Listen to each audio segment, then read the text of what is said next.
Bad time to say the wrong name, huh, Ross?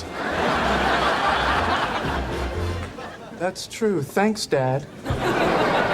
Welcome to Ms. Mojo, and today we're counting down our picks for the top 20 unscripted Friends moments that were kept in the show. Ragazzi, sono appena arrivato, vivo al piano di sotto, quindi ci vedremo molto spesso, penso. He doesn't speak much English. For this list, we'll be looking at the best moments from this sitcom that were reportedly improvised, somehow born out of a spontaneous moment, or not included in the script. That made it either to air or into the uncut DVD version. Which of these gems is your favorite? Let us know in the comments. Number 20. Rachel's bagpipe reaction. In 2017, Lisa Kudrow told E! that her favorite episode of Friends was the one with Joey's new brain. You're not gonna believe it, my character is coming out of his coma! Oh, that's right! And not only that, I'm getting a new brain! Joey's, or rather Dr. Ramore's new brain, is certainly entertaining. But Kudrow's love for the episode has more to do with the part where she sings as Ross plays the bagpipes. We have to admit that this scene is one of the funniest the sitcom ever produced. In fact, you might be familiar with the classic outtake in which none of the cast can hold it together.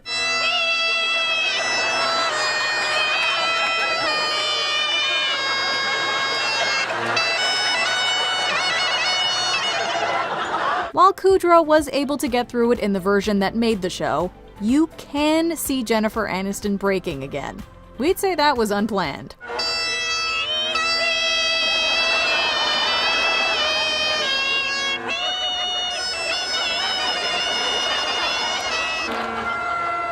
Number 19. Noisy name. Is this the first time you're seeing Emma? Yeah, I think so. It's nice to meet you, Emma. Phoebe. Oh, that's a funny noise. When Christina Applegate guest starred on the show as Rachel's sister Amy, she had some great moments and pieces of dialogue. But one of the best bits is her getting Phoebe confused with Emma, and then not grasping why Phoebe repeats her real name to her. It leads to her asking, Why does she keep making that noise? Well, it turns out that hysterical quote wasn't part of the original script. In fact, Applegate revealed to Today that it was penned on the day of shooting, literally, quote, in front of the audience. And yes, the actress loves it too. Talk about a great rewrite. And I say, why does she keep making that noise? That was written like as a rewrite in front of the audience, and it was just, I thought it was hilarious. I felt very lucky that I got to say that. Number 18. Water in Joey's face. For the big post-Super Bowl episode, Friends brought in a bunch of guest stars, including Julia Roberts and Brooke Shields. I'm Susie Moss. 4th grade, glasses. I used to carry around a box of animal crackers like a purse. Susie Moss. Shields was Erica, a stalker who didn't grasp that Joey was an actor and believed him to be his Days of Our Lives character Dr. Drake Ramore. Unable to convince her otherwise, the friends tell her that he's really Ramore's horrible twin. Drake, what are you getting at? I'm not Drake. That's right. He's not Drake. He's Hans Ramore, Drake's evil twin. To bring the lie home, Rachel and Monica throw water in Joey's face. But the funniest bit is when Chandler does the same, which, rumor has it, wasn't scripted. And then he told me he would run away with me. And he didn't! And you left the toilet seat up, you bastard! Unfortunately, we weren't able to confirm this, and it may simply be hearsay, but Jennifer Aniston's reaction does hint that it was maybe unplanned.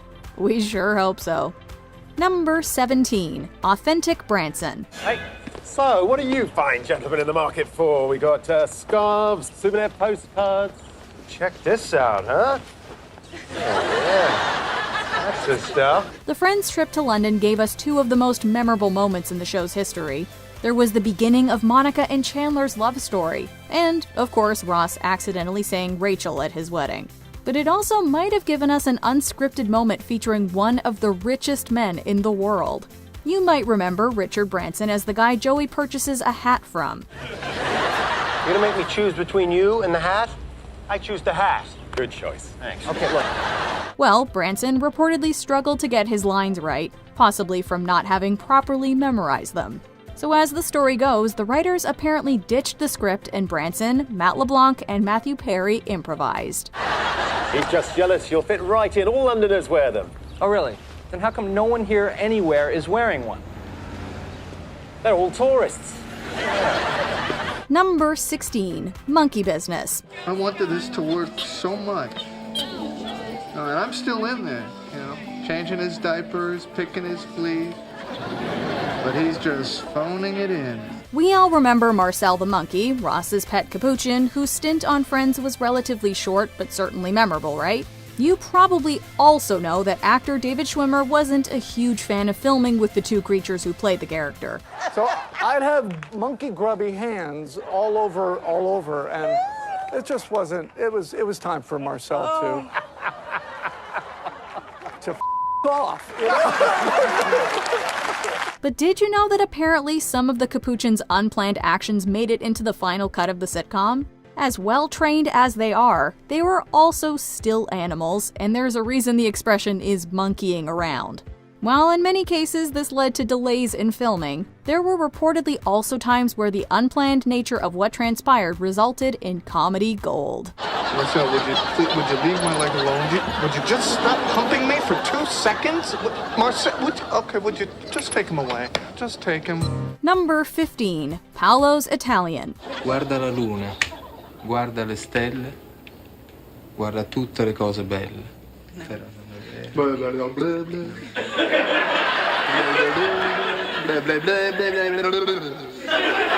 If you were wondering if the show had any Italian writers writing the dialogue for Rachel's season 1 boyfriend Paolo, the answer's no. Well, some of the writers may have been Italian, we don't know, but they weren't writing Paolo's lines. In fact, no one was. Poke a nose. Ah. Poke a nose.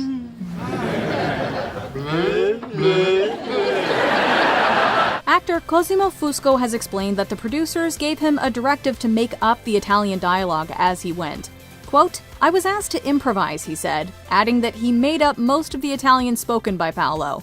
We may not have always understood what Paolo was saying, but the actor certainly nailed his delivery. I just say that, and that's stayed in everyone's mind, you know. It's guarda la luna, guarda le stelle, guarda tutte le cose belle. Number 14, Joey's dislocated shoulder. Friends fans probably remember how Joey dislocated his shoulder in season 3 by jumping on his bed. Whoa!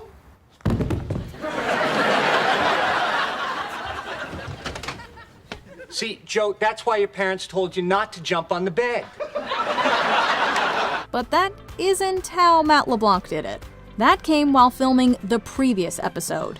In the one where no one's ready, Joey and Chandler are fighting over a chair, and in one scene, Joey has to rush to it before his friend can get there.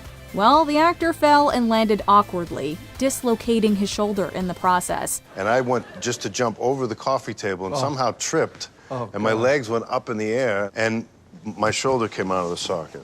He had to wear a sling for a while, so the writers had to change the script for the next episode in order to account for it. Thus, the falling off the bed storyline. I had a whole story worked out, but then Chandler sold me out. Well, I'm sorry, Joe. I didn't think the doctor was going to buy that it just fell out of the socket. Number 13, wrong name. Hi, Ross. Take the Emily. Take the Rachel. As amazing as it would be, we're not here to tell you that Ross saying Rachel instead of Emily at his wedding was a David Schwimmer ad-lib. However, it reportedly happened because of a previous flub the actor made. You see, the writing team didn't have a set plan for what was going to happen with Ross and Emily. You take your time, sweetie. I'll be right out here. She's just fixing her makeup. I hate you. And I love you. Then, one day while they were rehearsing for a different episode, Schwimmer accidentally said Rachel instead of Emily in a scene. The instant that happened, writer Greg Malins told co-creator David Crane, quote, "That's it." And the "I, Ross, take thee Rachel" moment was born. Emily. Shall I go on? He said Rachel, right? Do you think I should go up there? Number 12.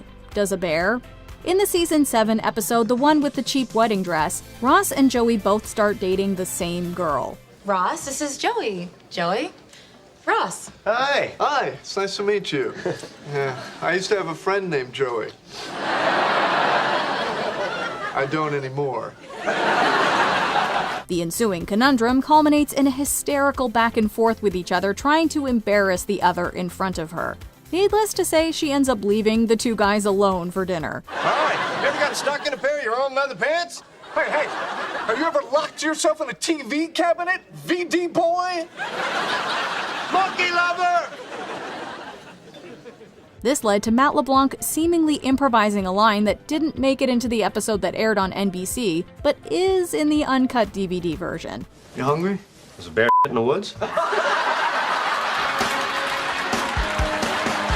The language used obviously wasn't what you'd call TV friendly, but the moment sure is memorable.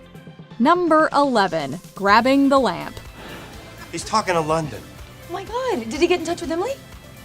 Well, no, not yet. He's calling everyone on her side of the family, hoping that someone will help him get in touch with her. Have you ever been so excited about something that you handed someone a lamp? We can't say we have, but Ross was in season 5 when Emily called from London to talk to him. He runs over to the couch and, in his excess of enthusiasm, hands Chandler the lamp. Hello. Hello, Ross? Emily? Emma? Oh my God! Oh my God! It's Emily! It's Emily! Everyone, shh! It's a great moment, but rumor has it it's one that the writers hadn't thought of. Apparently, this one came from the mind of David Schwimmer. Why or how he decided to do it, we don't know, but if it's true, we are so glad he did. We should also mention the comic mind of Matthew Perry, who not only takes the object, but hilariously holds onto it for a while. She's talking.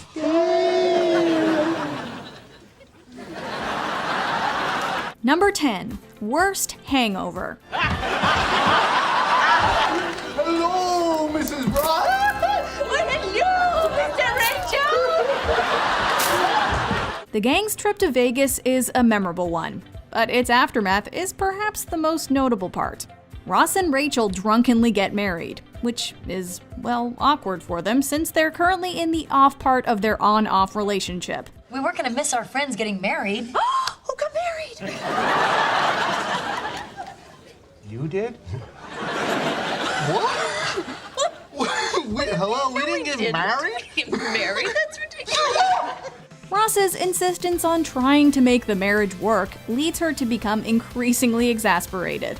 This culminates in a line Jennifer Aniston improvised. Oh, Ross, come on! This is not a marriage! This is the world's worst hangover! Reportedly, they had to edit out the audience's laughter at this take. Number 9, real tears. Hello. Given how long the show went on, it can be easy to forget that Ross begins the series going through a divorce. His early attempts to get back into the dating world don't get off on the right foot either, since his first date in years sees him run into his ex-wife Carol. Maybe I screwed up the first date I had in 9 years. That could be it. Oh, God. Determined to make things better, Ross implores Carol for a chance to make their marriage work. Here's a wacky thought. Let's say you and I give it another shot. Actress Jane Sibbitt's welling up with tears during the scene was real and unscripted. She said in an interview that she was just so moved by David Schwimmer's performance. No, see, you keep saying that, but there's something right here. I love you.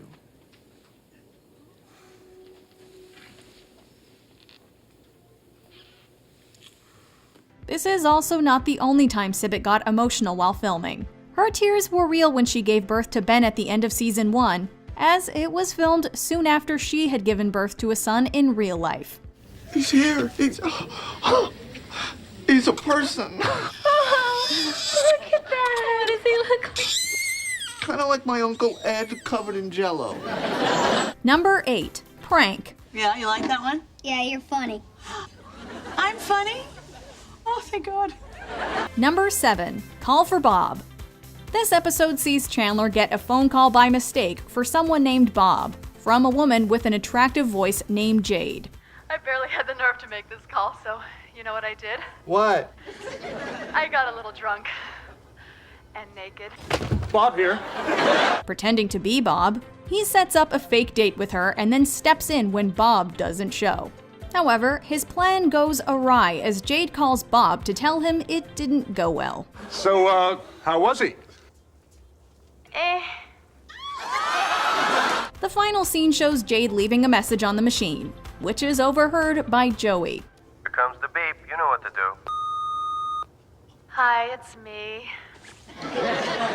Jade's description of what she wants to do with Bob prompts him to trip over himself to get to the phone. But if we could just have one night together, just for old time's sake. One hot, steamy, wild night. Although Joey picking up the phone was scripted, his hilarious tripping was accidental on Matt LeBlanc's part. And it was so funny, they left it in. Number 6, Cabinet Smack. Chandler has a lot of unfortunate romances before he finds the one, and one of the most dangerous love interests is Rachel's boss, Joanna. Okay, but if you don't come back soon, there's pretty much nothing I can do about it. While fooling around in her office, Joanna leaves Chandler handcuffed in there and without any pants. Things only get more embarrassing when Rachel discovers him there.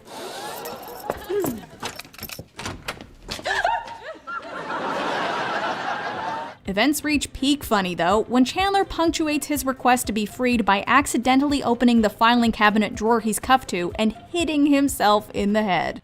I'm gonna say this for the last time. Would you please just... Apparently, this was not in the script, and Jennifer Aniston can be seen covering her mouth to maintain her composure. Naturally, it was too good not to include in the episode. Number 5, Williams and Crystal.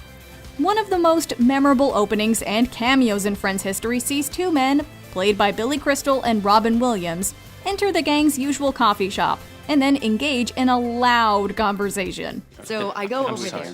Excuse us.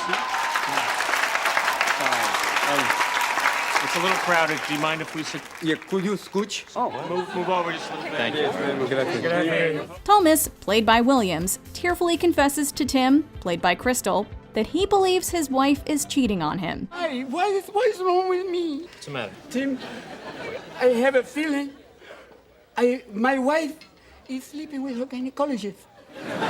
Tim eventually confirms that it was he that was sleeping with his friend's wife, prompting Thomas to storm off in anger. Give me this thing, all right? All right? Enough! You are no longer my friend. We are finished. Nada, no more. You are a bastard for doing that. Come on. Get away from me! The entire scene was reportedly improvised by everyone involved, including Williams and Crystal, Matt LeBlanc's interruption, and Courtney Cox's declaration that she can't even remember what she wanted to tell her friends. So, Monica, what were you going to tell us? I have no idea. If we were doing quantity of lines improvised, this would easily be number 1. Number 4, Blue Blazer Black. When Joey is down on his luck for having difficulty finding acting work, Ross helps him get a job as a museum tour guide. Hey, you guys, check it out, check it out. Guess what job I just got? However, when the rest of the group sees Joey in his bright new uniform, Chandler can't resist making fun of him. I don't know, but Donald Trump wants his blue blazer black. But his awkward insult that Donald Trump wants his blue blazer black was an actual mistake made by actor Matthew Perry. Blue blazer back. He wants it back. Wait, you said black. Why would he want his blue blazer black? Similarly, the rest of the actors mocking him for his mix-up was not in the script, and it was all in character enough that the creators left the moment in, because it was blazingly funnier than the real line. Well, you know what I meant. No, you messed it up. You're stupid. Number 3, Pages Stuck. First there's a layer of ladyfingers, then a layer of jam, then custard, which I made from scratch. One of the show's famous Thanksgiving episodes also gave rise to one of its greatest improvised and filthiest jokes. One plotline features Rachel making a trifle, which ends up containing beef and peas of all things. Then raspberries, more ladyfingers, then beef sauteed with peas and onions, then a little bit more custard, bananas, and then I just put some whipped cream on top. When trying to get to the bottom of the confusion, Joey and Ross find out that Rachel has accidentally made half a trifle and half a shepherd's pie due to the recipe pages being stuck together. Oh my God. The pages are stuck together. Chandler! Upon finding this out, Joey immediately yells Chandler's name in admonishment for supposedly being responsible for the sticky situation. According to the commentary, this was made up on the spot. Number 2, Q-tip quip. Hey, anybody know a good tailor? The season 2 premiere finds Chandler having an unfortunate experience with a tailor. When inquiring to his friends about going to see one, Chandler is recommended to the craftsman by Joey, who hems and haws about when exactly he first went to his tailor. Why don't you go see Frankie? My family's been going to him forever. He did my first suit when I was 15. No, wait, 16. No, excuse me, 15. All right, when was 1990?